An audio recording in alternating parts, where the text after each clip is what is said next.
What are verbs? Well, verbs are words that describe actions. Jump is a verb. Run is a verb. Shout is a verb. And think is a verb. These are all actions. Also, bounce is a verb. Shine is a verb. Blow is a verb. And exist is a verb. Verbs describe actions. And as we've seen, this includes physical actions. For example, Debbie jumps the farthest. Or Rachel ran to school. These are physical actions. But it also includes mental actions. Tony thinks for hours. Simon wondered about space. Now, here's the hard one. Those actions can also be just existing, just being there, just being. For example, mummies exist in real life. Or the taco is delicious. Is. If something is, then it's being. It's existing. That is also a verb. In fact, these states of being verbs are the most common verbs, especially ones like am and is and are and was and were. These are all from the verb to be, which is our most common verb. Now look at this one, thinks. This is something Tony is doing now. It's in the present. But look at this one. Simon wondered about space. That's in the past. Let's look at another one. Debbie jumps the farthest. Well, that's in the present. Rachel ran to school. That's in the past. What about this one? Mummies exist in real life. Well, that's in the present. And this taco is delicious. That's also in the present. So verbs not only tell us what the action is, they also tell us when the action is. So let's look at that taco one again. We could have said the taco was delicious, and now that's in the past.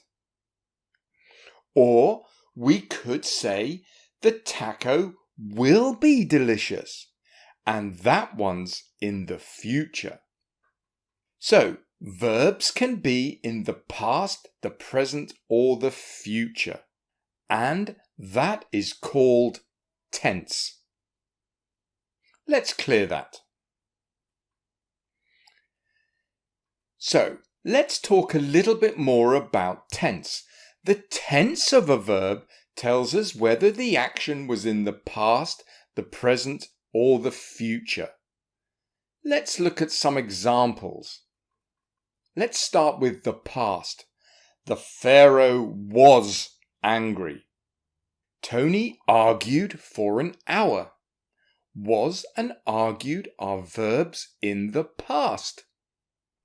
Now let's look at present. Ewan is curious. Tony likes his new jacket. Is and likes are verbs in the present. Tomorrow will be colder. Tom will teach me French. Will be and will teach are verbs in the future. So the tense of a verb tells us whether the action was in the past, present, or future. Now, let's look at the future tense ones. Notice the verb is two words. And that's because to form the future tense, we need a helping verb. And the helping verb is will. But I don't want to call it a helping verb. I'm going to call it an auxiliary verb, because that's what grammarians call it. Okay, let's clear that.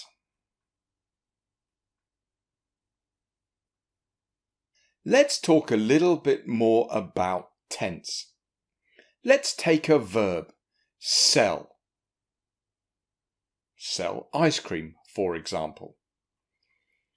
But I don't want to say sell. I'm going to say to sell. So we are going to talk about the verb to sell. And when you talk about verbs, it's quite normal to put the word to in front. That is called the infinitive form of the verb. So we're going to look at the verb to sell. The forms that we're going to look at are sold, which is the past tense, sells, which is the present tense, and will sell, which is the future tense. So that's the past, shown by an old aircraft. That's the present, shown by a modern aircraft. And that's the future, shown by a futuristic rocket. Remember that the future has an auxiliary verb.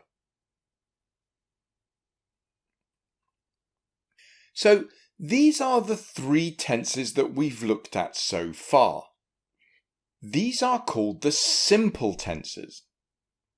So sold is the simple past tense, sells is the simple present tense, and will sell is the simple future tense. But in fact, there are 12 tenses, not just 3. Let's have a look at all 12 tenses.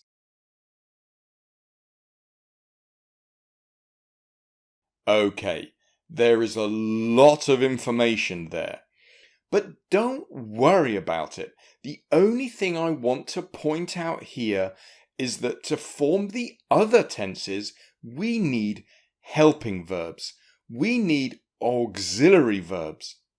And here they are. Before we move on from tense, just look at this. Remember we were looking at the verb to sell. And in these two columns, that word has become selling. So let's have a look at that word selling. What type of word is that? Well, it's part of the verb.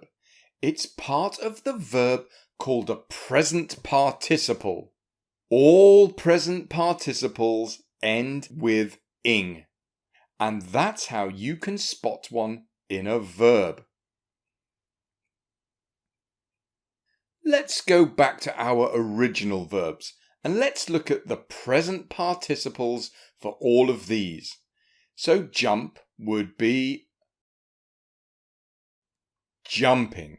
Remember, this is the present participle. So run would be running. Shout would be shouting.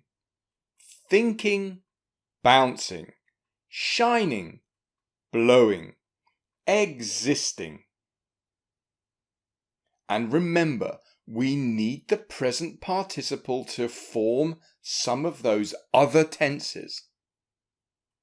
Let's go back to them. The next word I want to look at is sold. So our verb to sell in this column has become sold. Sold is what's called a past participle. Let's go back to our verbs and put in some past participles. So for jump, it would be jumped. Remember, this is the past participle. For run, it stays run.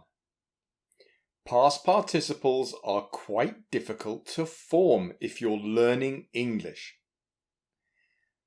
For shout, it's shouted. For think, it's thought. See, I told you they were difficult. Bounced, shone, blown, existed. So, for every verb, there is a present participle and a past participle, and these can be used with an auxiliary verb to form those other tenses. That's enough about tense for now. Let's clear that. The next thing I want to talk about is another type of auxiliary verb called a modal auxiliary verb. So, modal auxiliary verbs. Here are some examples. Can, could, may, might, shall, should, would, and must. These are used to show traits like ability, possibility, and obligation, and some others which you will learn when you learn more about modal auxiliary verbs, or modal verbs as they're usually called. Let's look at some examples. Let's put some verbs up. To jump, to run, and to shout.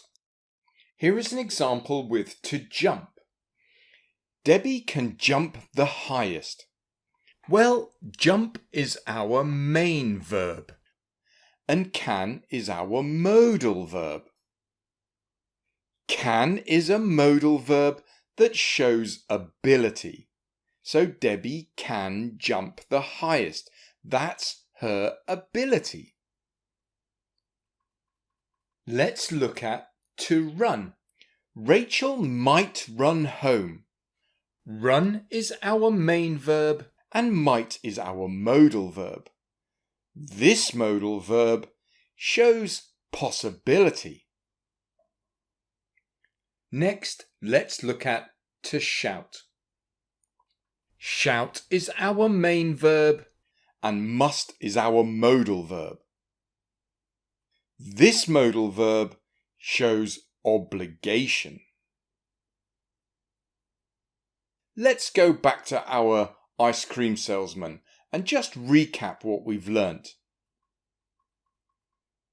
Marco sells ice cream. Sells is the verb and it's a verb in the present tense. Marco was selling ice cream for an hour. Was selling is our verb and it's a verb in the past tense. Notice the verb is made up of two words, which is why I've called it a verb phrase. It's made up of an auxiliary verb and a main verb in the form of a present participle. So this is one of those other tenses. Notice the present participle ends ing. Here is another example. Anita will sell ice cream tomorrow. The verb, which is a verb phrase, is will sell. Remember, the future tense requires the auxiliary verb will. Here is another example. Anita might sell more than Marco. The verb phrase is might sell, and it includes the modal verb might. Might is a modal verb that expresses possibility.